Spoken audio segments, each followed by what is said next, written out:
إذا وقعت الواقعة ليس لوقعتها كاذبة. Assalamualaikum warahmatullahi wabarakatuh. Alhamdulillah alladzi akrama ulama'ahu bil karamah. Wassalatu wassalamu ala Rasulillah wa ala alihi wa ashabihi wa ma tabi'ahu wa mawalah. Allahumma salli ala sayyidina Muhammad wa ala ali sayyidina Muhammad kama sallaita ala sayyidina Ibrahim wa ala ali sayyidina Ibrahim fil alamin rabbana innaka hamidum majid la ilaha anta subhanaka inni kuntu minaz zalimin. Sahabat Nurwa TV yang dirahmati oleh Allah Subhanahu wa taala. Pada kesempatan kali ini saya akan menceritakan mengenai masalah manakib daripada Syekh Khalil Bangkalan Madura ataupun karomah beliau. Mudah-mudahan dengan adanya kita menyebut-nyebut manakib beliau, karomah beliau, rahmat Allah diturunkan kepada kita. Bidzikris shalihin tatanazzalur rahmah. Kita kasih judul sajalah. Syekh Khalil bisa melihat Baitullah dari Madura ataupun dari Kedemangan. Riwayatnya bagaimana? Beliau punya menantu. Ini namanya itu Kiai Haji Muntaha. Ini termasuk ulama yang alim, allamah. Namanya Kiai Haji Muntaha. Nah, ini mantunya ini ataupun menantunya ini termasuk alim, allamah. Suatu ketika Kiai Muntaha bikin masjid agung di daerah Kedemangan. Bikin masjid agung. Ini semuanya yang nangani beliau. Ya, karena memang masyarakat percaya kepada beliau. Tadi sudah dikatakan beliau ini alim alamah. Apalagi mantu daripada seorang waliun min auliyaillah. Jadi kepercayaan masyarakat itu sangat besar kepada beliau. Detik berganti menit, menit berganti jam, jam berganti hari, hari berganti minggu. Minggu berganti bulan. Nah, itu akhirnya masjid agung ini selesai. Beres itu masjid agung. Setelah beres, akhirnya musyawarah. Bagaimana ini masjid sudah beres. Ya otomatis kata Kiai Haji Muntaha, menantu daripada Syekh Khalil, sebagai tokoh masyarakat di itu lokasi, kapan kita waktu resmikan?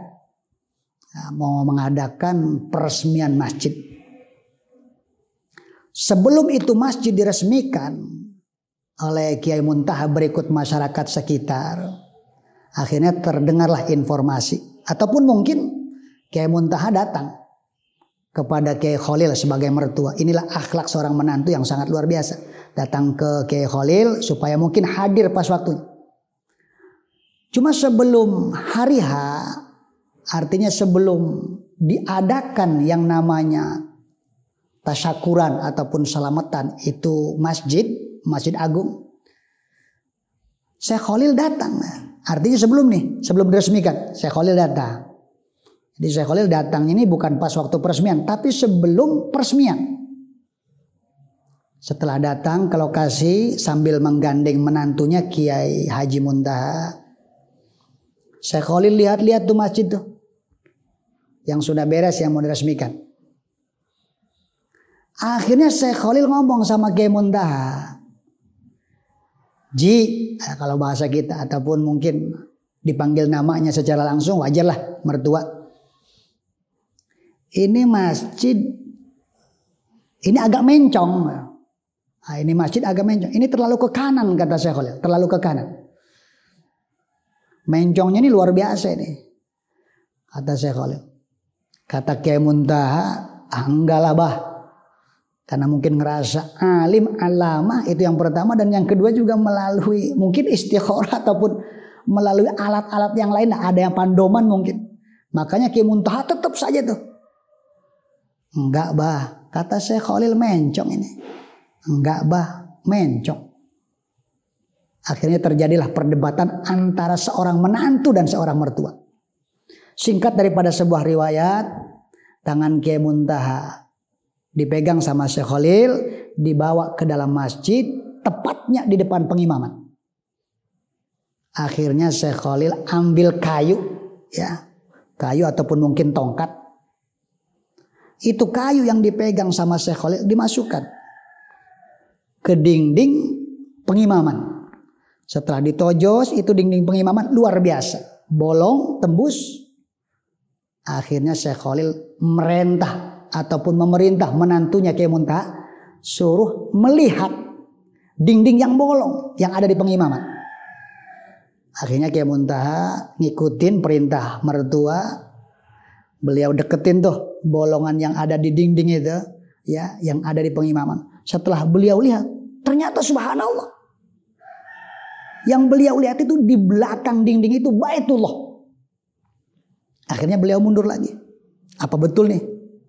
Setelah mundur, maju lagi beliau, lihat lagi kedua kali. Ternyata masih terlihat itu Baitullah. Luar biasa. Sampai 2 kali, 3 kali barulah beliau percaya. Akhirnya beliau cium tangan mertua beliau. Beliau sadar kekeliruan beliau. Subhanallah. Itulah karomah daripada Syekh Khalil Bangkalan Madura. Beliau ini orang yang soleh, yang dekat dengan Allah. Yang apabila beliau berdoa, doanya pasti diijabah oleh Allah Subhanahu wa taala. Merubah keyakinan itu sangatlah susah. Seperti yang terjadi pada kaum-kaum terdahulu, baik kaum Nuh, kaum Adam, kaum Hud, kaum Soleh. Itu merubah keyakinan itu sangat sulit. Karena mereka punya pendapat sendiri, ya. Mereka ibadah kepada selain Allah Subhanahu wa taala. Alasannya satu, karena orang tua saya juga dulu sama. Menyembahnya itu bukan menyembah Allah, tapi menyembah asnam, tapaikong. Jadi sekali lagi, merubah keyakinan itu sangat sulit. Tetapi keraguan itu bisa kita hilangkan dengan yang namanya bukti. Sekali lagi, Syekh Khalil ini adalah orang soleh. Yang apabila berdoa kepada Allah, maka otomatis doanya akan dijabah oleh Allah Subhanahu wa taala. Maka atas dasar itulah, yuk kita robah diri kita. Mudah-mudahan kita juga bisa menjadi orang soleh. Karena hanya sebatas orang soleh sajalah orang yang beruntung di dunia dan di akhirat. Sebagaimana Quran punya bicara. Wal asri innal insana lafi khusr illal ladzina amanu wa amilus solihat wa tawasaw bil haq wa tawasaw bis sabr. Innal ladzina amanu wa amilus solihat. Jadi wal asri, demi waktu asar. Semua orang berada dalam kerugian kecuali orang yang beriman dan orang yang beramal soleh dan orang yang saling wasiat dalam kebenaran, ya, dan dalam hak. Sekali lagi mudah-mudahan kita termasuk menjadi orang-orang yang soleh dengan cara kita merubah sedikit demi sedikit. Dan sekali lagi saya mohon maaf apabila ada kekurangan, mudah-mudahan bisa bermanfaat. Wabillahi taufik wal hidayah. Assalamualaikum warahmatullahi wabarakatuh.